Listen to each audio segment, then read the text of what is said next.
말씀을 통해서 한 가지 해야 할 일이라는 제목으로 말씀을 함께 나눠보도록 하겠습니다. 우리가 지난 시간에 부자 청년 관원에 대한 이야기를 나눴습니다.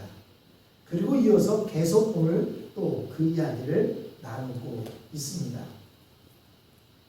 이 부자 청년이 재물이 많음으로 근심하며 갔다. 성경은 이렇게 말씀하면서 안타까움으로 뜻을 내고 있습니다. 그런데 이 부자 청년, 이 청년만 그럴까요? 여기 앉아있는 우리들, 그리고 지금을 살아가고 있는 이 시대의 사람들은 이 부자 청년처럼 살고 있지는 않을까요? 혹시나 여러분들도 여러분 손에 쥐고 있는 그 어떤 것을 버리지 못해서 근심하며 돌아가고 있지는 않습니까? 저는 어린아이를 키워본 지가 벌써 오래됐습니다. 우리 작은 애가 27살이 됐으니까요. 벌써 오래됐는데 오래전에 애들한테 무엇인가 이렇게 손에 더 좋은 걸 주고 싶어 하는데 그 손에 다른 것을 잡고 있는 거예요. 그래서 그것을 빼달고 더 좋은 것을 주려고 하는데 이 아이는 자기 것을 빼앗아 가는 줄 알고요. 더 손을 딱 꽉치는 거예요. 부모 입장에서는 더 좋은 거 주고 싶은데 이 아이는 자기 것 빼앗기는 줄 알고 손을 펴지 않는 겁니다.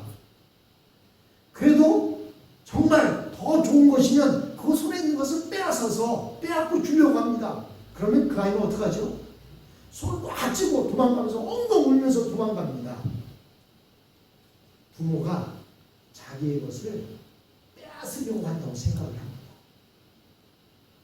혹시 우리들 가운데는 그런 생각이 없습니까? 하나님께서 나에게 내가 가지고 있는 건 내게 다오. 그랬더니 사람들이 생각하기를 하나님 왜 이렇게 달라고 해? 왜 내 것을 그렇게 빼앗아 가려고 해? 라고 생각하고 있는 사람이 없지는 않을까요? 오늘 본문에 나타난 청년의 생각이 그랬습니다.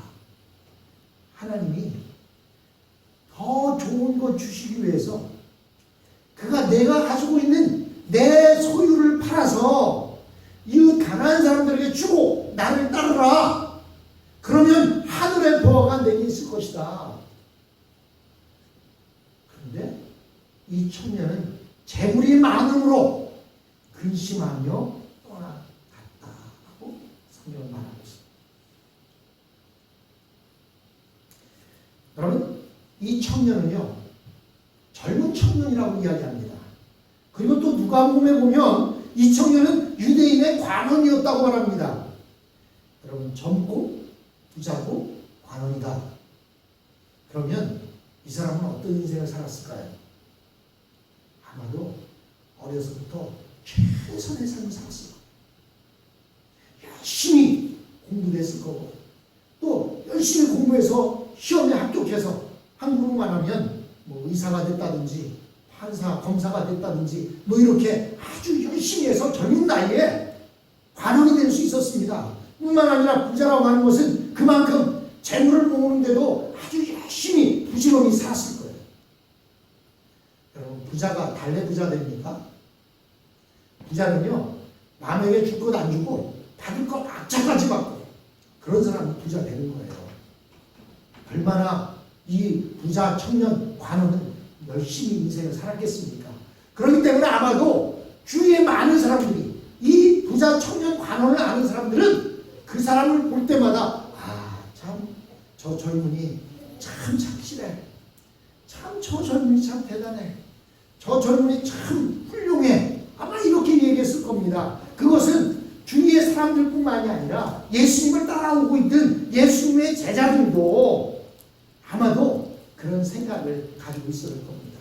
그런데 뿐만 아니라 이 청년이 어려서부터 성경에 말하는 율법을 다 지켰다고 자신 있게 이야기할 정도로 그렇게 종교적인 열심도 있었던 사람입니다. 이런 모습이 사람들이 보기에는 매우 거룩하고 아름답게 보일지 모르지만 이것이 하나님 앞에서 부족한 것이 되었습니다. 그래서 예수님께서는 이 청년에게 결정적인 말씀을 하셨습니다. 21절입니다. 예수께서 이르시되 내가 온전하고자 할진대 가서 내 소유를 팔아 가난한 자들에게 주라. 그리하면 하늘에서 보화가 내게 있으리라. 그리고 와서 나를 따르라 하시니. 예수님은 이 청년에게 영생을 얻는 방법을 가르쳐 주셨습니다. 이 청년이 예수님에게 묻는 것이 무엇이었습니까? 선한 선생님이요, 어떻게 해야 내가 구원을 얻을 수 있습니까? 라고 질문했기에 예수님은 영생을 얻는 방법을 이 청년에게 가르쳐 주셨습니다. 그것은 지금 이 순간 나는 멸망할 수밖에 없는 죄인이라는 것을 인정하고 하나님 앞에 자신의 모든 것을 포기하라는 것입니다. 예수를 믿는 것은 내가 이 세상에서 가지고 있는 모든 것이 구원받는데 아무런 도움이 되지 않고 지금까지 내가 살아온 내 삶이 하나님 앞에서 교만한 삶이었다라고 하는 것을 고백하는 것입니다. 예수님께서는 이 부자 청년에게 그의 소유를 다 팔아서 가난한 자들에게 나눠주고 그리고 너는 나를 따르라고 말씀하셨습니다. 이 청년은 예수님 때문에 이 세상에서 그토록 수고해서 번 돈과 명성을 다 버리고 가난한 사람이 되어야만 했습니다. 이것이 그가 구원을 받기 위해 지불해야 하는 대가였습니다. 요즘 기독교의 문제가 바로 여기에 있습니다. 즉 자기가 가진 것을 하나도 버리지 않고 영생을 얻으려고 한다는 데 문제가 있습니다.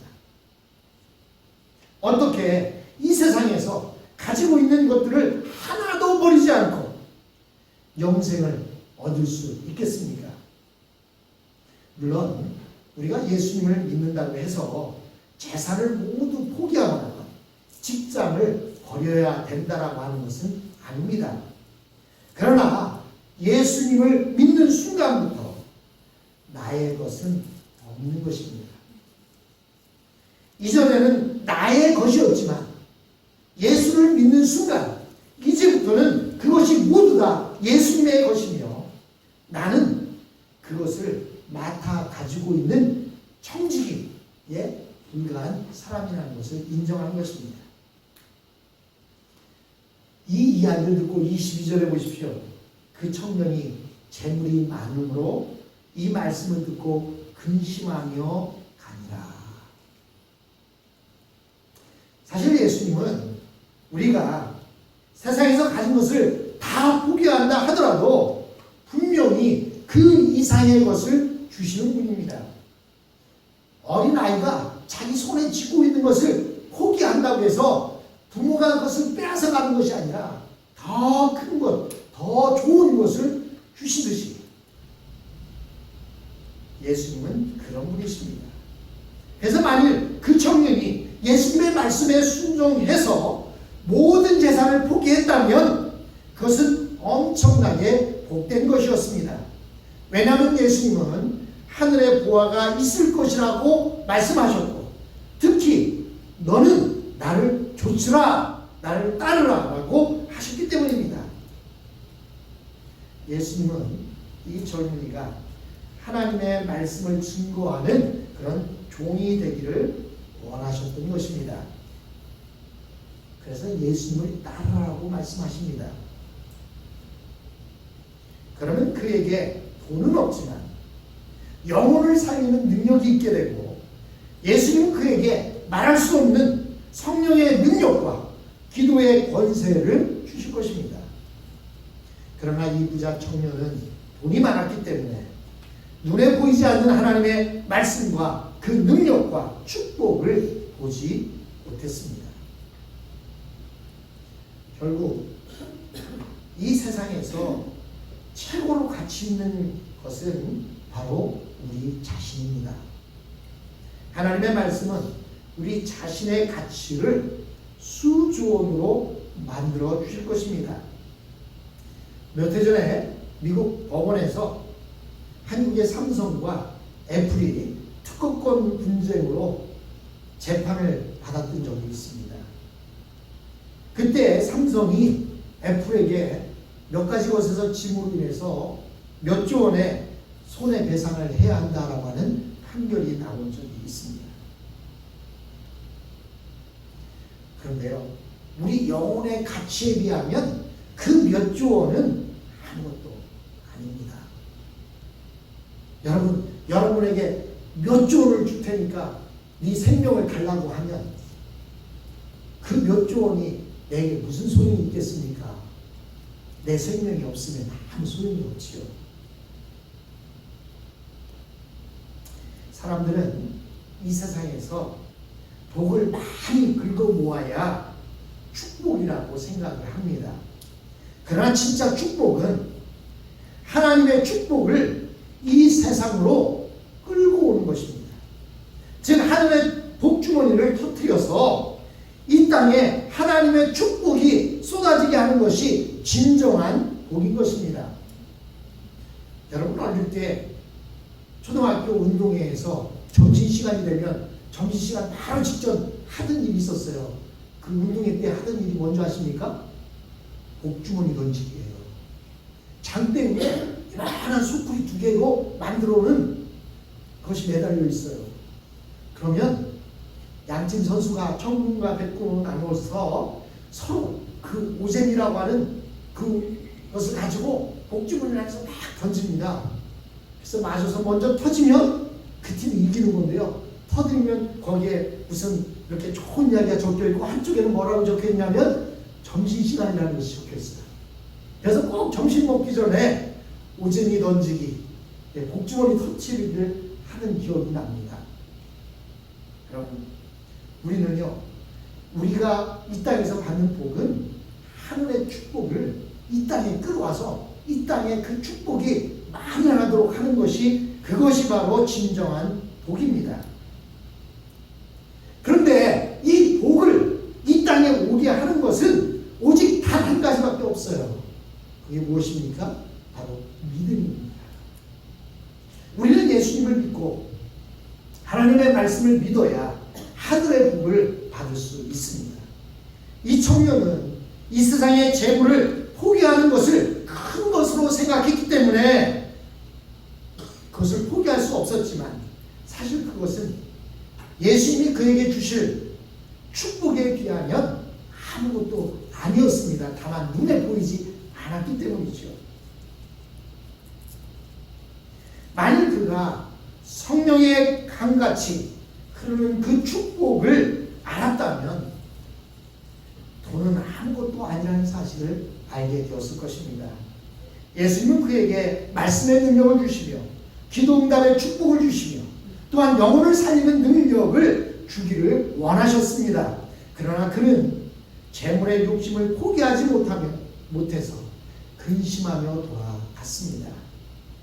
그에게는 재물이 무상이었던 것입니다.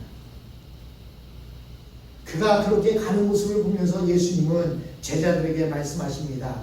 23절로 24절입니다. 예수께서 제자들에게 이르시되 내가 진실로 너에게 이르노니 부자는 천국에 들어가기가 어려우니라. 다시 너에게 말하노니 낙타가 바늘귀로 들어가는 것이 부자가 하나님의 나라에 들어가는 것보다 쉬우니라 라고 말씀하십니다. 예수님은요, 그럴 것 같아 라고 말씀하신 것이 아닙니다. 예수님은 단도직입적으로 뭐라고 말씀하십니까? 부자는 천국에 들어가기가 대단히 어렵다 라고 직설적으로 말씀하십니다. 부자가 천국에 들어가는 것은 낙타가 바늘구멍으로 들어가는 것보다 더 어렵다라고 말씀하십니다. 낙타가 바늘구멍으로 들어간다? 엄청난 과장이지요. 낙타는 말보다도 더 큽니다. 뿐만 아니라 마른 등이 아주 매끈하게 반짝반짝하게 생겼는데요. 낙타는 봉이 하나가 있든지 두 개가 있든지 봉이 있습니다. 그러니까 많이 통과하는 바늘길라도 낙타는 통과하기가 더 어려울 것입니다. 등에 혹이 있기 때문에. 더더욱이 바늘구멍은 이 세상에서 가장 작은 것을 비유할 때 말하는 것 아닙니까? 단추구멍도 작다고 하는데 바늘구멍은 얼마나 더 작겠습니까? 그런 작은 구멍에는 낙타가 아니라 고양이나 개도 통과할 수가 없지 않겠습니까? 그런데 여기에 천국의 놀라운 비밀이 있습니다. 만일 우리가 자신의 행위나 공로로 천국에 들어가려고 하면 천국의 문은 바늘구멍같이 작아져서 절대로 들어갈 수가 없습니다. 다른 종교 중에도 보면 자신의 공로나 노력으로 천국에 들어가려고 하는 그런 종교들이 있는데요. 이런 종교적인 행위를 하는 사람들을 다른 사람들이 보기에는 멋있어 보일지는 모르지만 또 경건해 보일지는 모르지만 천국에 들어가지 못합니다. 왜냐하면 천국은 믿음으로만 들어가는 곳이기 때문입니다. 천국은 돈으로도 못 갑니다. 지식으로도 못 갑니다. 권세로도 못 갑니다. 천국은 오직 무엇으로 갑니까? 믿음으로 가는 곳입니다. 우리가 예수님을 믿고 하나님의 말씀을 믿을 때 천국은 큰 대문처럼 활짝 열립니다. 그래서 교회에서 종종 헌신된 사람을 얻기 위해서 행위를 강조할 때가 있는데 이때 조심해야 할 것이 헌신자가 아무리 말하도 믿음이 아니면 천국에 들어갈 수가 없다는 사실입니다. 우리는 항상 부족하다는 것을 전제로 하고 하나님을 기쁘시게 하는 믿음으로 우리가 하나님을 믿어야 넉넉하게 구원을 받을 수가 있습니다. 이 이야기를 듣고 나서요. 제자들이 예수님에게 이야기합니다. 25절로 26절 제자들이 듣고 몹시 놀라 이르되 그렇다면 누가 구원을 얻을 수 있으리까? 그때 예수께서 그들을 보시며 이르시되 사람으로는 할 수 없으나 누구로는 하실 수 있다? 하나님으로서는 다 하실 수 있느니라 라고 말씀하십니다. 제자들이 예수님의 말씀을 듣고 심히 놀랐다는 것은 속으로 이 청년 같은 생각을 하고 있었고 이 부자 청년을 가장 훌륭한 천국의 백성이라고 제자들이 생각하고 있었다는 뜻입니다. 그러나 예수님께서는 그가 그의 재산을 포기하지 않는 이상 천국에 들어가는 것 자체가 거의 불가능하다는 말을 들었을 때 우리가 틀렸구나 라고 하면서 놀랐던 것입니다.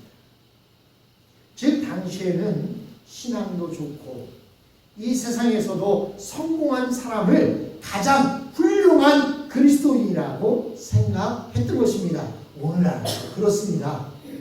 신앙이 좋으면서요 뿐만 아니라 좋은 직장에 다니고 좋은 대학에 나오고 또 재산도 많은 사람, 이런 사람들이요 믿음에 그 결혼하지 않은 여자들의 최고의 조건이랍니다.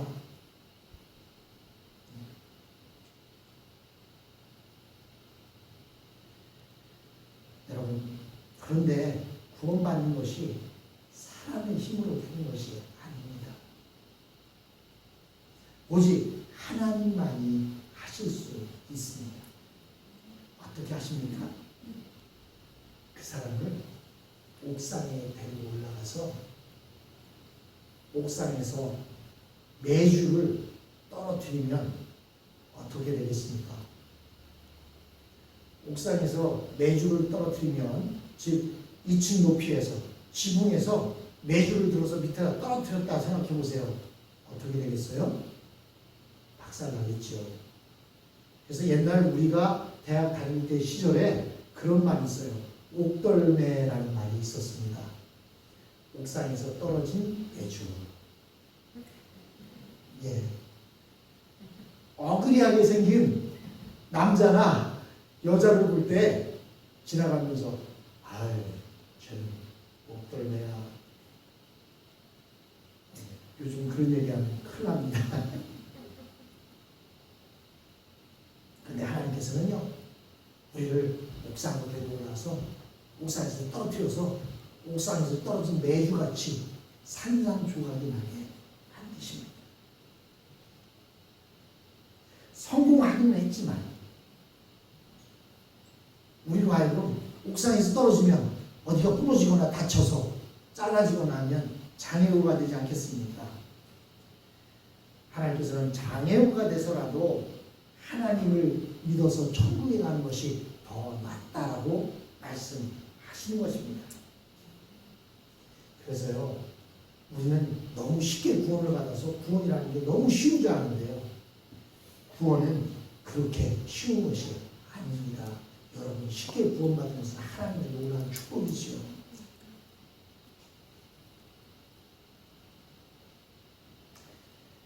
여러분, 이 세상의 것들을 움켜쥐고서는 절대로 그 나라에 들어갈 수가 없습니다.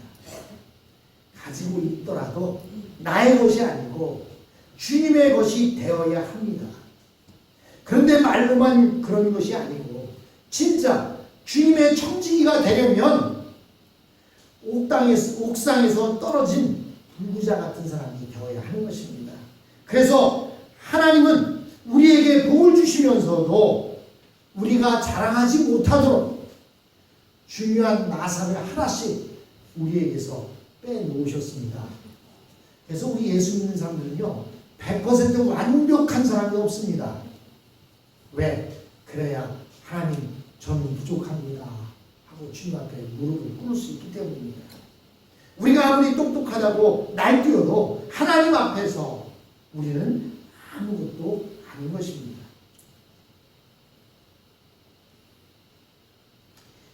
이 이야기를 듣고 제자들이 불안해하면서 겨우 용기를 내어서 예수님에게 이렇게 이야기합니다. 27절입니다. 이에 베드로가 대답하여 이르되 보소서, 우리가 모든 것을 버리고 주를 따라 싸운데 그런즉 우리가 무엇을 얻으리까? 제자들 중에서 제일 승질이 급하고 모든 일에 앞장서는 사람 있잖아요.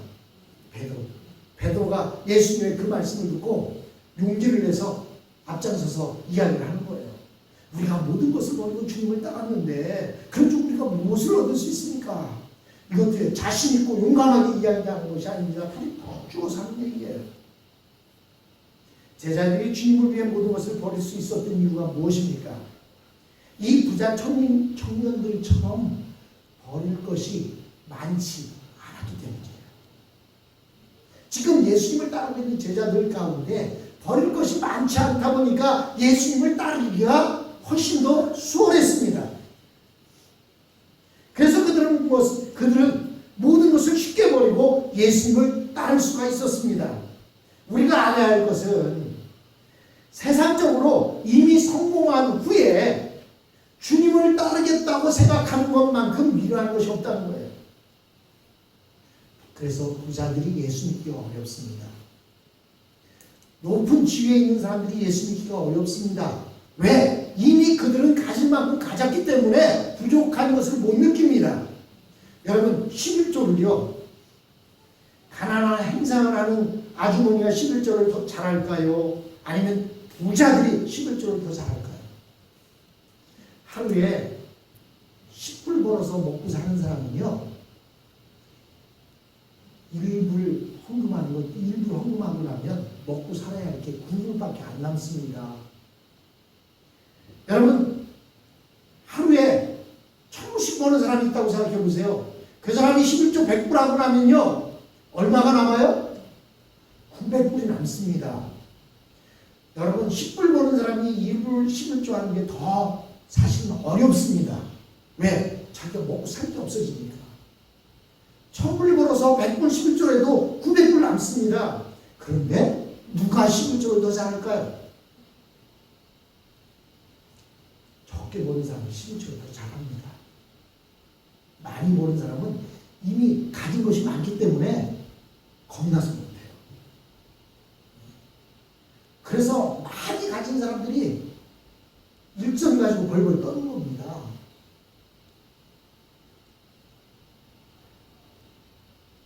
여러분, 그래서 우리는 이렇게 예수님 만난 게 얼마나 감사한지 몰라요.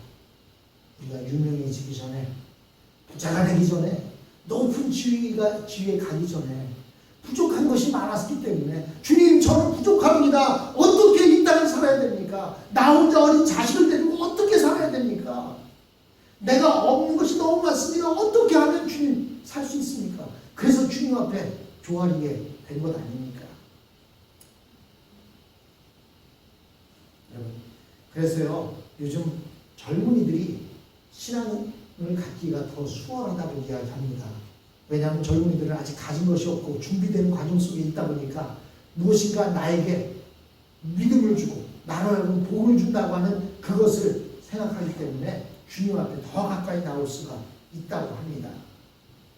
물론 지금 이야기하고 있는 베드로도 배와 그물을 버려두고 주님을 따랐습니다. 이것도 쉬운 일은 아니지만 부자 청년보다는 버릴 것이 적어서 쉬웠을 것입니다.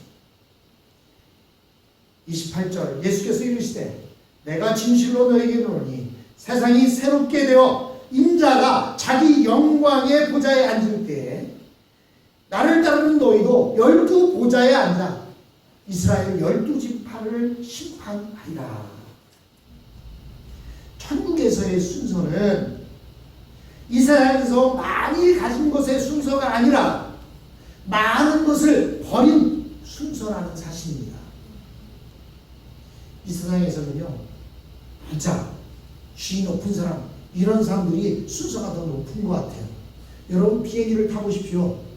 비행기를 탈 때요, 우리 같이 이코노미를 타는 사람들이요, 끝까지 기다리고 있어야 돼요. 근데 돈이 많아서 퍼스트 클래스를 타는 사람은 어떻습니까? 타는 눈도 달라요. 그리고 먼저 불러서요, 줄도 안 씁니다. 먼저 그냥 탁 태워요. 여러분, 하늘나라는 이 땅에서 가진 것 순서대로가 아니라 이 땅에서 얼마나 많이 버렸는지 버린 것 순서에 의해서 천국의 자리가 결정되어진다는 사실입니다. 그래서 주님을 위하여 돈을 버린 사람은 버린 돈만큼 주님을 사랑하는 것이고, 주님을 위하여 명예를 버린 사람은 버린 명예만큼 주님을 사랑하는 것입니다. 그러나 주님을 위하여 아무것도 버린 것이 없는 사람은 주님을 별로 사랑하지 않는 것입니다. 주님은 그들에게 이 세상에서도 더 많은 믿음을 주시고 더 많은 말씀을 주시고 더 능력 있는 삶을 살게 하십니다. 29절로 30절, 또 내 이름을 위하여 집이나 형제나 자매나 부모나 자식이나 전토를 벌인 자마다 여러 배를 받고 또 영생을 상속하리라. 그러나 먼저 된 자로서 나중되고 나중된 자로서 먼저 될 자가 많으니라. 주님을 인해 손해를 보게 되는 것, 그것은 결코 손해보는 것이 아닙니다. 우리가 예수님 때문에 잃어버리는 것은 그만큼 주님을 사랑하는 것이며 그만큼 능력으로 채움받게 될 것입니다. 그래서 우리는 자기 스스로 믿음이 좋다고 자만해서는 안 됩니다. 왜냐하면 내 뒤에 오는 사람이 더 많이 버리고 더 많이 충성할 수 있기 때문입니다. 그러면 뒤에 사람에게 상을 빼앗기게 됩니다. 여러분, 올림픽에서 체조 선수들이요, 자기가 경기를 잘 치르고 다 끝내서 좋은 점수를 받았습니다. 그래도요, 그들은 마음을 놓지 못합니다. 왜냐하면 내 앞에 했던 선수들보다 내가 점수를 더 많이 받았어도 내 뒤에 남아있는 사람 가운데 나보다 점수가 더 많은 사람들이 많으면 나는 메달을 딸 수가 없기 때문입니다. 그래서 체스 선수들은 끝까지 최선을 다해서 연기를 하고 그 자기 점수를 가지고 뒤에 있는 사람의 점수가 나보다 높을까 낮을까 조바심을 내면서 바라보는 것입니다. 그런데요, 내 뒤에 있는 사람이 점수가 더 높은 사람이 1명, 2명, 3명 그러면요, 이 사람은 기회가 없는 것입니다. 메달은 3명에게밖에 주지 않기 때문입니다. 여러분, 내 뒤에 오는 사람이 나보다 더 충성을 해서 결국 내 메달을 빼앗아가면 어떻게 되겠습니까? 얼마나 안타깝습니까? 그렇게 되면 최선을 다해서 신앙생활을 해야 하는 것입니다. 주님은 우리에게 영생을 주시기 위해서 우리를 조금 부족하게 하시고 조금 못나게 하셨습니다. 그러므로 우리는 이 세상이 전부라고 생각하지 말고 더 큰 나라를 사모해서 더 예수님을 위해서 낮아지며 더 하나님을 사랑하는 그런 성도가 되시기를 주님의 이름으로 축원합니다.